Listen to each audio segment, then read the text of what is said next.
First, we're going to be discussing your OBD2 sensor right there. That stands for On-Board Diagnostics 2. It became industry standard in 1996. The device that I use, it's called the Blue Driver Bluetooth system. Plugs right in down here. Works via Bluetooth, connected to your iPhone, iPad, cell phone.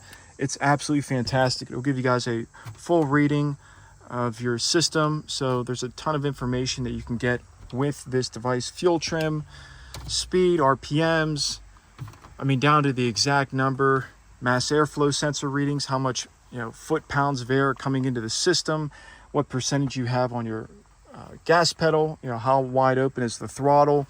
It's a really great device, and I highly recommend having it.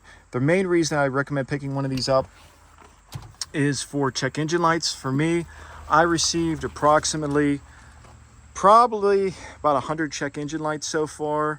When you get a check engine light, you're going to get between, it's going to be at least one, could be as high as like 5 codes associated with that check engine light. For example, I had a P0300. It's an engine misfire. What it was that a fuel injector O-ring had disintegrated and it was leaking air. It was an air leak, and that triggered like literally 5 codes just from that one O-ring. So if you go to a mechanic, they're going to charge you somewhere like 150, 200 bucks. They're going to connect up their machine with a wire, plug it in. That's how the old ones go. They're going to see what the code is, and then they're going to hand you a bill for like $1,000 to $5,000 in all likelihood, saying, sorry for your problems. Here's what we can do for you. That's literally what happened to me when I went in for my check engine light. I said at this point, you know what? This is what I was thinking in my head. At this point, I might as well educate myself on how to work on this vehicle instead of paying somebody $5,000 to fix it, which is absolutely insane. So you get the check engine light, you run the code, you can go on YouTube. It's going to show you on the app what's going on with your vehicle. Example, I had a check engine light come up recently. It was one of the oxygen sensors in the exhaust. It was faulty. I replaced it. No more issues. There's stories out there, guys, or there's people out there, you get a check engine light. These people have mental breakdowns. They go, oh my God, check engine light, it's the end of the world. Don't freak out, guys. You guys get a check engine light. It's going to be cool. All right. And they literally pull off to the side of the road. They skip work. They get a tow truck. They spend, $300, $400, $500 on a tow truck. Spend a $300, $150, $300 at a mechanic shop for somebody to look at it. Before you know it, they've spent, $800, lost out on a day's work. And it was something as simple that they could have fixed themselves for, like for me, it took me about an hour or so to get that oxygen sensor off,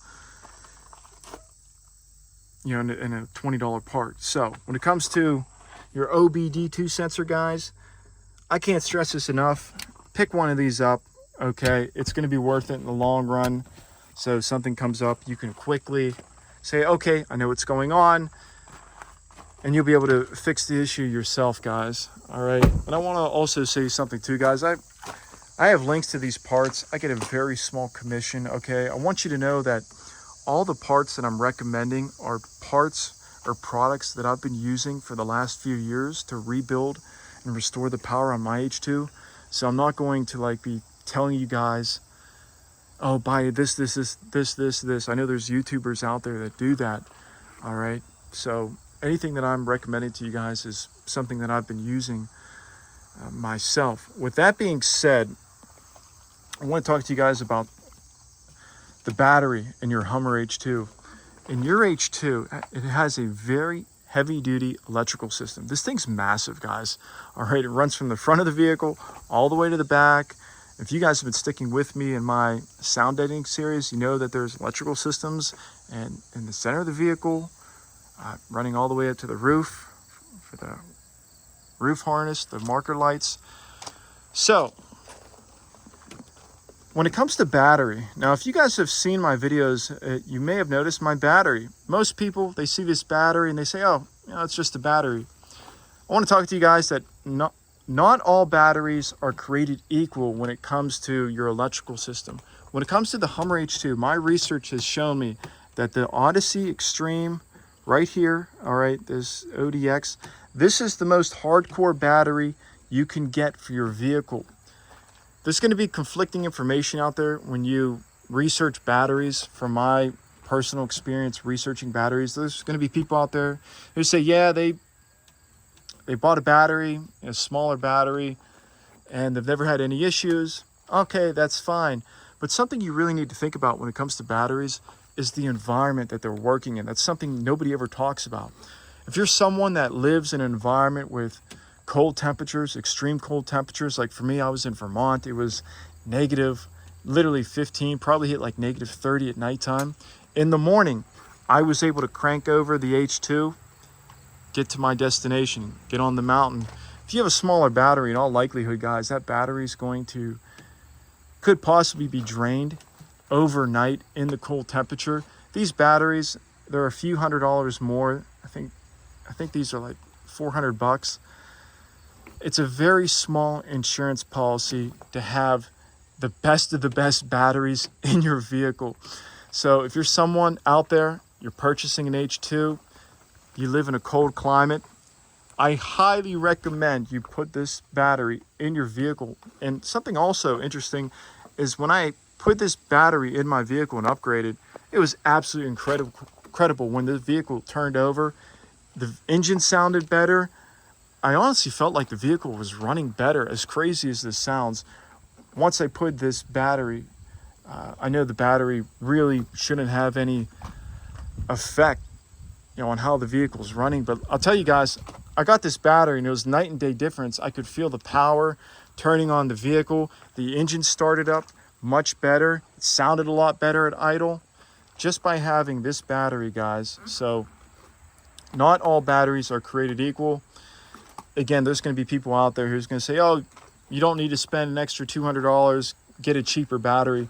For me, guys, spending an extra $200 on a battery, all right, that's going to not get you stranded, especially if you end up in an environment with cold temperatures.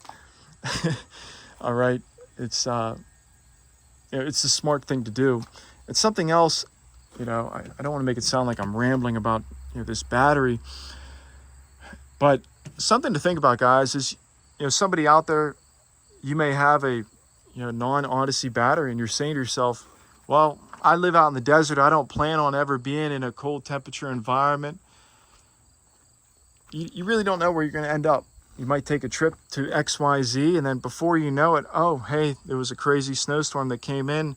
Then your battery's dead, and you didn't have the right equipment, and before you know it, you're stuck somewhere where you could have spent an extra couple $100. So with that being said, guys, I hope I didn't rattle on too much, but I can't emphasize this enough, is having a hardcore battery in your Hummer H2, guys. It's a small investment. It's a smart investment. Something else I want to talk about, guys, is when it comes to your battery, there's two terminals, all right? You've got your black and you've got your red, positive and negative. If you were to happen to jumpstart your vehicle, you would just connect to right there on those knobs, okay? And the owner's manual talks about, this and going in here. You don't need to do that.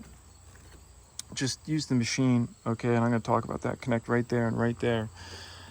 Something else right here, guys, this is actually where your PCM module, there really isn't a reason for you to ever go in here. I actually did look at mine. I took mine apart, and at 180,000 miles, it really wasn't dirty, but that's what's underneath here, guys. That's your computer module. Now, right here, guys, that, metal post, okay, this is an old one I had in my H2, so it goes in like this. Now, what will happen is over time, these things can strip out. What was happening is my prior batteries were not getting a charge. It was so stripped right here, guys, that it was not connecting to the battery, and thus it wasn't charging the battery. So my H2 kept dying every few days. So all I needed to do was pop that out. When you pop it out, just get like a flathead and work it out, push it out. So something, when you do get your H2, This is nice and snug now, but just tighten these up and just say to yourself, you know, are these stripped? Does it feel good? I bought this at AutoZone. I think it was literally like 99 cents or $2, and it fixed my issue with my battery constantly draining. All right. Now, the next part of the electrical system we're going to be discussing is your fuse panels. I want to show you all the fuse panels real quick. Okay. You have a fuse panel right here, guys. Behind this cover right here, there's a knob. I lost my knob. You unscrew that knob, pull that off. It's back here. You really actually have to give this a good pull to get it off. There are some fuses behind that panel right there. Okay, and then you have your main fuse box right here. Grab here, pull up, comes undone. And you can see, guys, you do have all your fuses listed right here. This could be quite confusing and difficult to read some of these. What I recommend doing is actually going on YouTube, just typing Hummer H2 fuse panel, and it'll discuss what are all these are for. Now, you never want to put a penny in here, guys. If you're picking up an H2, it's definitely a smart idea to open this panel up and just take a look inside and make sure there isn't a penny. There's people out there, when they don't have a fuse, they'll put a penny in here. I've seen it actually done in a Hummer H2. What'll happen is, like, the system will fry in some spot, create an absolute mess. So never put any pennies in, you know, for a fuse if you're missing a fuse. Now you can see mine's all organized, guys. Okay, I recommend doing this. It just makes things easier to look at. It's a cleaner look. Down here, okay, this is for your ONSTAR. What can happen is your ONSTAR module, it can cause, it'll stay on and like it's circling to connect to a satellite, all right? And it stays on, it'll drain your battery, all right, while your vehicle is sitting. So I recommend unplugging and just put it somewhere else. I actually haven't had any fuses blow in my H2 yet, but when you do need to check fuses, I recommend picking up a nice pair of fuse pullers. It makes things a lot easier to pull fuses up. All right, you can get a nice set for like 20 bucks. It's a nice investment. It's a nice tool to have on hand. One of the really important things, guys, I hope everybody's sticking with me at this point in the video, is I want to talk about these, okay? These are your relays right here. Let me tell you guys, I was such a noob that I thought these were computer chip modules that could not be removed from your fuse box. All right, these big ones can come out. These, you know, these medium-sized ones, you know, these ones can come out. This is what I recommend. You guys pick up an H2, or even if you're somebody out there, you own a Hummer H2, I highly recommend coming in here and replacing these are called relays, okay? These relays can go to like your fuel pump, all right? If your fuel pump relay goes, your vehicle actually, you can't turn the H2 on, all right? So let me show you guys. These are some of the old ones, okay? Let me see, let me flip this over. Okay, you can see this one, it's a little brown. Looks like somebody took a lighter to it, all right? You can see a little bit on the back. All right, let me zoom in a little bit, get a better, okay. Here's another one. This one's pretty clear on the back. You can see the, I call it the lighter burn. This one's clear, and then you can see, it's not too bad. A little bit in the corners, it's probably just dirt.